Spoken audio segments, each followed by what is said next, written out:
Hello guys welcome to our channel. இன்றைக்கான video வந்து நம்ம என்ன பார்க்க போகிறோம் அப்படின்னா, India versus South Africa test match நடக்க போது அந்த டெஸ்ட் மேட்சை பற்றி நான் அனலைசிஸ் தான் பார்க்க போகிறோம்.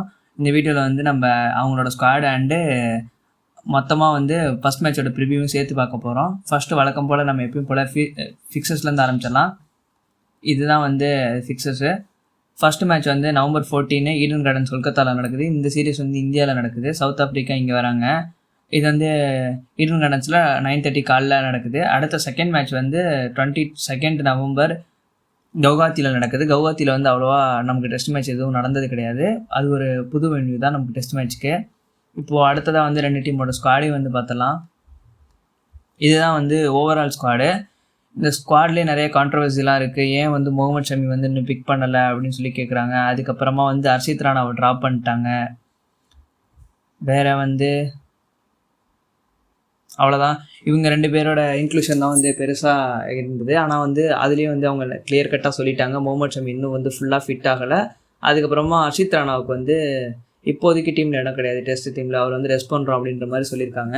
இந்தியன் ஸ்குவாடில் வந்து ஃபஸ்ட்டு கேப்டன் வந்து சுப்மன் கில் தான். செகண்ட் வந்து vice captain Rishabh Pant is back. அவர் வந்து இங்கிலாந்தில் இன்ஜுரி ஆகிட்டு திருப்பி வந்து இப்போ டீமுக்குள்ளே வந்திருக்காரு. ரீசெண்டாக இந்தியா மேட்சஸ்லாம் விளையாண்டாரு.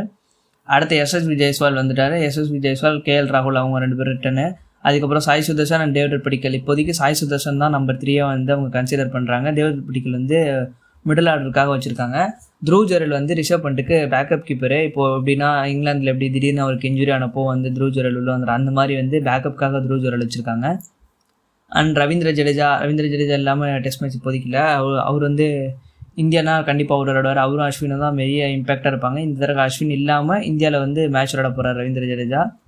அடுத்ததாக வந்து வாஷிங்டன் சுந்தர் ரீசெண்டாக வந்து அவரோட பேட்டிங் ரொம்பவுமே இம்ப்ரூவ் பண்ணியிருக்காரு. பவுலிங்கும் நல்லா போடுவார் இவருக்கு வந்து. ஆனால் பவுலிங்கில் பெருசாக சுப்மன் கில் சான்ஸ் தான் தரமாட்டுறாரு. அடுத்ததாக வந்து ஜஸ்பிரீத் பும்ரா, அக்சர் பட்டேல் வந்து ரவீந்திர ஜடேஜாக்கு பேக்கப்பாக எடுத்திருக்காங்க. இன்கேஸ் அவருக்கு ஏதாவது ஒரு மேட்ச் ரெஸ்ட் பண்ணல இன்ஜுரினா வந்து அக்சர் பட்டேல் வர்றதுக்காக அவர் வச்சுருக்காங்க. அடுத்து நிதிஷ்குமார் ரெட்டி வந்து தேர்ட் சீமராக வந்து கன்சிடர் பண்ண போகிறாங்க. அதனால் வந்து அவர் வந்து ஒரு ஃபாஸ்ட் bowling ஆல்ரவுண்டராக வந்து இந்தியன் டீமில் இருக்கார். அடுத்ததாக வந்து முகமது சிராஜ் தான் வந்து டெஸ்ட்டில் வந்து நமக்கு எல்லா மேட்சும் விளையாடுறது. அதுக்கப்புறம் வந்து குல்தீப் யாதவ் கண்டிப்பாக இங்கே விளையாடுவார்னு நம்ம நினைக்கிறோம். ஏன்னா வந்து இங்கே இந்தியனில் வந்து நல்லா டர்ன் அண்ட் ட்ராஃப்ட் கிடைக்கும். அதுக்காக வந்து குல்தீப் யாதவ் கண்டிப்பாக இங்கே விளையாடுவார். ஆகாஷ்தீப் வந்து ஒரு பேக்கப்பாக முகமது சிராஜ் ஆர் ஜஸ்பிரீத் பும்ரா ரெண்டு பேரில் யாருக்கா ஒரு ஏதாவது இன்ஜுரிஸ்னால் வந்து ஆகாஷ்தீப் வச்சு பேக்கப் பண்ணிடுவாங்க. அடுத்ததாக வந்து சவுத் ஆஃப்ரிக்கா ஸ்குவாடுன்னு பார்த்தீங்கன்னா டோனி டிசாசாய், அவர் வந்து ஒரு லெஃப்ட் ஹேண்டர் ஓப்பனரு. மிடில் ஆர்டர்லேயும் வந்து ஆடுவார். அவர் ரொம்பவுமே ஸ்லோவாக ஆடக்கூடியவர். அவரே டெம்பா பவுமா வந்து திருப்பி டீமுக்குள்ளே வந்திருக்காரு.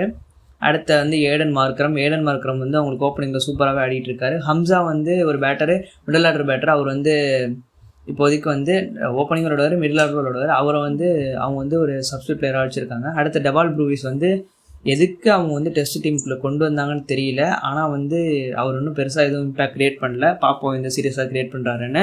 இந்தியன் கண்டிஷன் வந்து அவருக்கு பர்ஃபெக்டாக சூட் ஆகும்.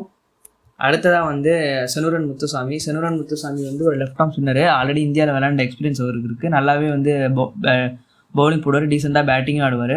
கார்பின் போஷும் அதே மாதிரி தான். கார்பின் போஷ் வந்து ஒரு மீடியம் பேஸ் ஆல்ரவுண்டரு.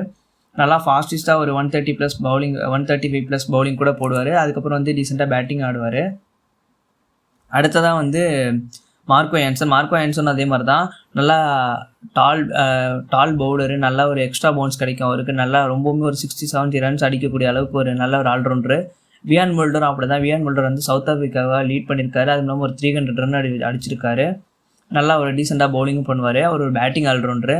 அடுத்ததாக வந்து ட்ரைஸ்டன் சப்ஸ் வந்து அவரும் வந்து ரொம்பவுமே நல்லா விளையாண்டுருக்காரு மிடில் ஆர்டரில் அவங்களுக்கு. அடுத்து கெயில் வெர்னன் தான் அவங்களோட கீப்பரு. ரயன் ரிக்கல்டன் வந்து ஓப்பன் பேட்ஸ்மேன். ஆனால் அவர் வந்து கீப்பிங் பண்ண மாட்டார் டெஸ்ட் மேட்ச்சில். அதுக்கு பதிலாக வந்து கெயில் வெர்னன் தான் வந்து கீப்பிங் பண்ணுவார். அடுத்ததாக வந்து கேஷவ் மகாராஜ் தான் வந்து அவங்களோட ப்ரைமரி ஸ்பின்னரு. 3 ஃபார்மேட்லேயுமே இப்போலாம் வந்து கேஷவ் மகாராஜ் தான் அவங்களோட ப்ரைமரி ஸ்பின்னர் ஆடிட்டு இருக்காங்க. அடுத்ததாக வந்து ககிசோ ரபாடா தான் அவங்களோட ஸ்ட்ரைக் பவுலரு. அடுத்து வந்து சைமன் ஹார்மர் வந்து இப்போ வந்து ரொம்ப நாளுக்கு அப்புறம் திருப்பி வந்து ஸ்குவாடுக்குள்ளே வந்து சேர்த்துருக்காங்க. ஏன்னா இப்போது அவரோட பெர்ஃபார்மன்ஸ் வந்து ரொம்பவே நல்லா இருக்குது. அவர் ஒரு ஹாஃப் ஸ்பின் ஆல்ரவுண்டரு. இப்போ வந்து கிரவுண்டை பற்றின அனாலிசிஸ் வந்து பார்த்தலாம். இதுதான் வந்து ஈடன் கார்டன்ஸ் ஃபஸ்ட்டு மேட்சோட ப்ரிவியூ இப்போ ஸ்டார்ட் ஆகுது. அதில் வந்து ஈடன் கார்டன்ஸோட பிச்சை பற்றி பார்த்தலாம். ஃபஸ்ட்டு டோட்டலாக வந்து 42 மேட்சஸ் விளாட்றாங்க. 42 மேட்சஸில் வந்து 12 மேட்சஸ் வந்து பேட்டிங் ஃபஸ்ட்டு ஜெயிச்சிருக்காங்க, 10 மேட்சஸ் வந்து பேட்டிங் செகண்ட் ஜெயிச்சிருக்காங்க. Match drawn and no result வந்து 20 டைம்ஸ் வந்து நடந்திருக்கு. இங்கே ஆவரேஜ் இன்னிங் ஸ்கோர்னு பார்த்தோம்னா ஃபஸ்ட் இன்னிங் ஸ்கோர் வந்து 323. இது வந்து ஃபஸ்ட் இன்னிங்ஸ் ஃபுல்லாக வந்து பேட்டிங்க்கு நல்லா ஹெல்ப்ஃபுல்லாக இருக்கும். செகண்ட் இன்னிங்ஸும் வந்து பேட்டிங்க்கு தான் கொஞ்சம் ஹெல்ப்ஃபுல்லாக இருக்கும். இங்கே எப்பவுமே டே 3 and 4, 5 இதில் தான் கொஞ்சமாக வந்து பேட்ஸ்மேன்ஸ் வந்து ஸ்ட்ரகிள் பண்ணுவாங்க. ஆவரேஜ் தேர்ட் இன்னிங் ஸ்கோர் வந்து 255, ஆவரேஜ் ஃபோர்த் இன்னிங் ஸ்கோர் 143 தான். அடிக்கவே முடியாது லாஸ்ட் இன்னிங்ஸ்லாம். அடுத்து வந்து ஹையஸ்ட்டு அண்ட் லோயஸ்ட் ஸ்கோர்ஸ்னு பார்த்தோம்னா 657 தான் வந்து ஹையஸ்ட் ஸ்கோர், இந்தியா தான் அடித்தாங்க. அடுத்து லோயஸ்ட் டோட்டலும் இந்தியா தான் அடித்தாங்க, 90. அடுத்தது வந்து ஹையஸ்ட் ஸ்கோர் சேஸ்டான 120 லாஸ்ட் இன்னிங்ஸில். லோவஸ்ட் ஸ்கோர் டிஃபெண்டட் வந்து 163 தான் வந்து டிஃபெண்ட் பண்ணியிருக்காங்க. விக்கெட்ஸ் டேக்கன் பார்த்துருவோம். விக்கெட்ஸ் டேக்கன் வந்து பேசர்ஸ்க்கு தான் வந்து இங்கே கொஞ்சம் ஹெல்ப் எக்ஸ்ட்ராவாக இருக்கும் ஸ்பின்னர்ஸை கம்பேர் பண்ணலையும்.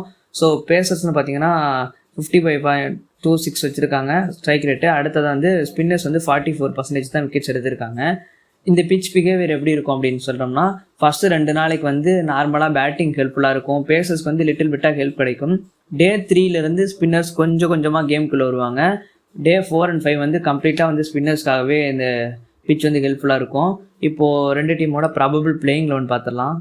ஃபஸ்ட்டு இந்தியாவோட பிளேயிங் லெவன் வந்து எஸ்எஸ்சி ஜெய்ஸ்வால் அண்ட் கேஎல் ராகுல் தான் ஓப்பன் பண்ண போகிறாங்க. நம்பர் 3 வந்து சாய் சுதர்சன் தான் வந்து கண்டினியூ பண்ண போகிறாரு. கண்டிப்பாக அவருக்கு சான்ஸ் கொடுப்பாங்க. அப்புறமா தான் டேவிட் பிடிக்க ட்ரை பண்ணுவாங்க. கருண் நாயர் வந்து இந்த தடவை டீமில் எடுக்கவே இல்லை, அவரோட பர்ஃபார்மன்ஸ் சரியில்லைன்னு சொல்லிட்டு. அடுத்த நம்பர் 4 வந்து கேப்டன் சுப்மன் கில், நம்பர் 5 வந்து ரிஷப் பண்ட், நம்பர் 6 வந்து நிதிஷ்குமார் ரெட்டி, நம்பர் 7 ரவீந்திர ஜடேஜா, நம்பர் 8 வந்து வாஷிங்டன் சுந்தர். இப்போலாம் வந்து டீம் இந்தியாவோட ஸ்ட்ராட்டஜி எப்படி இருக்குன்னா, நம்பர் 8 வரைக்கும் பேட்டிங் வந்து கண்டிப்பாக வச்சுருக்காங்க. அடுத்ததான் நம்பர் 9 வந்து குல்தீப் யாதவ், நம்பர் 10 வந்து ஜஸ்பிரீத் பும்ரா, நம்பர் 11 வந்து முகமது சிராஜ். இதுதான் வந்து இந்தியாவோட லைனப்பு. அடுத்த சவுத் ஆப்பிரிக்கன் லைனப்புன்னு பார்த்தோம்னா, அவங்களோட ஓப்பனராக வந்து Aden Markram and Ryan Rickelton தான் அவங்களோட ஓப்பனர்ஸு. நம்பர் 3 வந்து டிம்பா பவுமா, அவர் தான் வந்து திருப்பி அவர் தான் கேப்டன் பண்ண போகிறார் இந்த சைடை. அவர் தான் நம்பர் 3 ஆடுவார். நம்பர் 4 வந்து ட்ரைஸ்டன் ஸ்டாப்ஸு, நம்பர் 5 வந்து டெவால் ப்ரூவிஸ், நம்பர் 6 வந்து கெயில் வெரையன் அண்ட் நம்பர் 7 வந்து மார்க்கோ ஹான்சன், நம்பர் 8 வந்து between Garwin posh and Wiaan Mulder யாராவது ஒருத்தர் வந்து விளையாடுவாங்க. இப்போ வியான் முல்டர் வந்து ஸ்குவாடில் இது பண்ணாங்கன்னா அவர் வந்து இன்னும் டாப் ஆஃப் தி ஆர்டரில் வருவார். ஒரு எல்லாருமே வந்து ட்ரைஸ்டன் சப்ஸ்லேருந்து ஒரு ஆள் வந்து பின்னாடி, அதாவது நம்பர் 4 நம்பர் 5 அப்படின்னு சொல்லி பின்னாடி வந்து ஆடுவாங்க. ரபாடா வந்து பவுலிங்கில் மட்டும் இல்லை, இப்போ ரீசெண்டாக பாகிஸ்தான்லேயே ஒரு 77 ரன்ஸ் அடிச்சிருந்தார், நல்லா விளாண்டாரு. அடுத்து வந்து அந்த சைமன் ஹெர்மனுங்கிற ஒரு ஆல்ரவுண்டர், அவரும் விளையாடுவார், அவர் வந்து ஆஃப் ஸ்பின்னரு. அடுத்து வந்து கேஷவ் மகாராஜ் அவங்களோட பிரைமரி ஸ்பின்னர். இவங்க தான் வந்து அவங்களோட பிளேயிங் லெவனாக இருக்கும். இப்போ 2 டீமோட கீ ஃபேக்டர்ஸ் வந்து பார்த்தலாம். இப்போ இந்தியாவுக்கு வந்து சாய் சுதர்ஷன் என்னமோ இந்த மேட்ச்சில் வந்து ஒரு கீ பிளேயராக இருப்பார்னு நினைக்கிறேன். ஏன்னா இந்தியாவில் வந்து அவரோட ரெக்கார்டு வந்து ரொம்பவே நல்லா இருக்குது. ஈஸியாக நிறைய அவருக்கு வந்து சிங்கிள்ஸோ ஸ்ட்ரைக் ரொட்டேட் பண்ணுறது அதெல்லாம் வந்து ரொம்பவுமே நல்லா பண்ணுவார். ஸோ இந்த சீரீஸில் வந்து என்னை பொறுத்த வரைக்கும் சாய் சுதர்ஷன் வந்து ரொம்பவுமே எஃபெக்டிவாக இருப்பார். ஏன்னா போத் ஸ்பின் அண்ட் பேஸ் வந்து ரொம்பவுமே நல்லா விளையாடுவார். அதே மாதிரி வந்து பவுலிங்லான்னு பார்த்தா ரவீந்திர ஜடேஜா தான் வந்து ஒரு க்ளூலெஸ்ஸாக இருப்பார். ஏன்னா இந்தியன் கண்டிஷனில் ரவீந்திர ஜடேஜா அண்ட் ரவிச்சந்திரன் அஸ்வின் அவங்க தான் 2 பேர் தான் அதிக விக்கெட்டு. ஸோ வந்து இந்த பேட்டிங் லைனப் வந்து கண்டிப்பாக ரவீந்திர ஜடேஜாக்கு அகேன்ஸ்ட் தான் ஸ்ட்ரகிள் பண்ணுவாங்கன்னு நான் நினைக்கிறேன். அடுத்ததாக வந்து அவங்களோட டீமோட X5 ஃபேக்டர்ஸ்னு பார்த்தோன்னா Aden Markram and Kagiso Rabada தான். ஏன்னா ஏடன் மார்க்ரம் வந்து இப்போ ரீசெண்டாக செம்ம ஃபார்மில் இருக்கார். ஓப்பன்ஸில் அவர் தான் வந்து கன்சிஸ்டண்ட்டாகவும் விளையாண்டுட்டு இருக்காரு, நிறைய ரன்ஸ் அடிச்சிட்டு இருக்காரு. அதுவும் இல்லாமல் ஒரு ஆப்ஷன் பவுலும் கொடுப்பாரு. அடுத்ததாக வந்து ககிசோ ரபாடா தான் உங்களோட ஸ்ட்ரைக் பவுலர். இப்போ ரீசெண்டாக அவரும் வந்து பேட்டிங்லேயும் கான்ட்ரிபியூட் பண்ணுறாரு, பவுலிங்லேயும் ரொம்ப நல்லா போட்டுட்ருக்காரு. மற்றபடி இந்த டீமில் வந்து பெருசாக எக்ஸ்பீரியன்ஸ்னு பார்த்தா எதுவும் கிடையாது ரொம்ப அதிகமாகலாம். அடுத்ததான் வந்து இப்போ வின் ப்ரெடிக்ஷன் பார்த்தோம்னா இந்தியா வந்து 60, சவுத் ஆஃப்ரிக்கா வந்து 40. ஏன் வந்து இவ்வளோ பர்சன்டேஜ் கொடுத்துருக்கோம் அப்படின்னா, சவுத் ஆஃப்ரிக்காவோட பேட்டிங் அண்ட் பவுலிங் லைனப் தான் ஒரு inexperienced batting lineup and bowling லைனப்பு.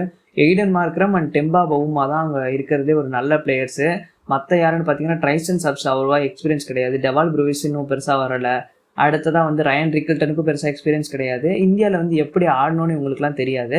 So அதனால தான் இந்த பர்சன்டேஜ் கொடுத்துருக்கேன். சவுத் ஆஃப்ரிக்காவுக்கு வந்து அவங்களோட பவுலிங் வந்து ஓரளவுக்கு ஒரு மார்க்கோ ஹான்சன், அடுத்த ரபாடா, கேஷவ் மகாராஜ் டீசெண்டாக இருக்கு. ஆனால் இந்த பவுலிங் லைனப் வச்சு நம்ம இந்தியன் சாலிட் பேட்டிங் லைனப் வந்து ஈஸியாக ஆடிடுவாங்க. ரிஷப் பண்ட், சுப்மன் கில், கேஎல் ராகுல், ஜெயஸ்வால், சாய் சுதர்சன் எல்லாமே டெக்னிக்கலி ரொம்ப சவுண்டான பிளேயர்ஸ். ரொம்பவுமே ஈஸியாக வந்து இந்த பவுலிங் அட்டாக்லாம் விளாண்டுருவாங்க. என்னை பொறுத்த வரைக்கும் இந்த சீரீஸ் வந்து ஃபுல்லாக வந்து இந்தியா டாமினண்ட்டாக தான் இருக்கும். ஸோ 2-0 வந்து இந்தியா தான் ஜெயிப்பாங்கன்னு நான் நினைக்கிறேன்.